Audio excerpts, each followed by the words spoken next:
I've been getting a lot of questions lately about the connection between your skin and your gut. I'm gonna start with a few fun facts.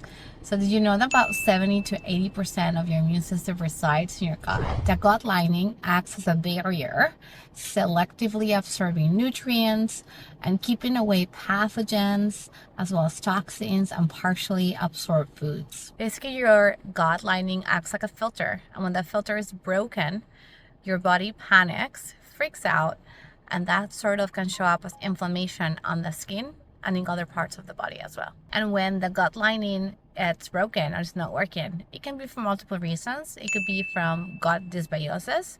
That's basically a fancy way of saying that there is an imbalance of the good and the bad bacteria. And now the bad bacteria took over and actually causing damage to that lining.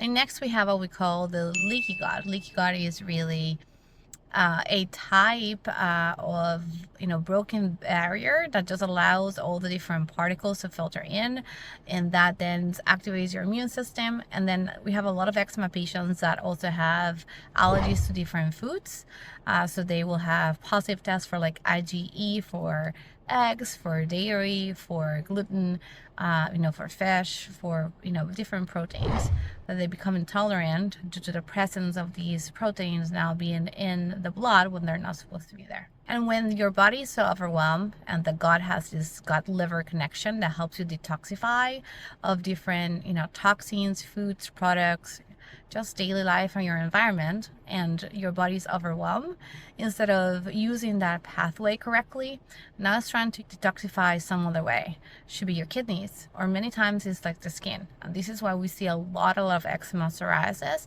when really the gut isn't working properly. Now here is the important tip, is how do we actually repair the gut lining and revert all this damage back? So that will be to avoid all the toxins and all the triggers, that being foods, that being the environment, any toxins or any other things that are causing this damage.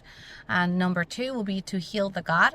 That will be using things like probiotics, using things like omega-3s, things like herbals, antibiotics, depending on exactly what kind of thing is causing, we need to, cause some healing.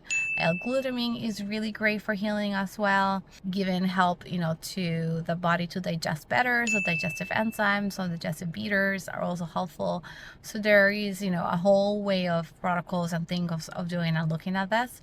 But those will be like the first initial steps.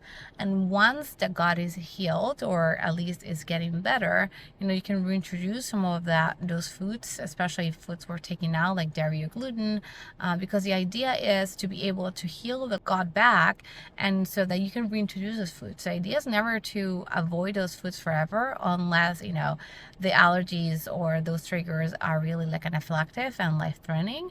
But the idea, if it's just like a reaction and nothing life-threatening, the idea is for the person to reintroduce and being able to continue a healthy lifestyle and continue eating normal. It's also important to calm down your nervous system. 80% of your neurotransmitters and a lot of the big nerves that come out also invade the gut lining, like the vagus nerve. So if you're stressed out, there's a lot of things that are impacting your emotional state that can also impact your gut, and that can therefore have detrimental effects on your skin, on your emotional state, and can trigger panic attacks and can make just the healing process worse. So very important to do meditation, de-stress, sleep properly, eat properly, exercise, so that the healing and the stressing and calming down of the immune system also happens with the nervous system alongside. I hope you enjoy a little bit topic today about eczema and how I approach it as an integrative physician. And again, just to reiterate, the eczema problem is really a gut inflammation in disguise. Read the captions for more. I hope this was helpful.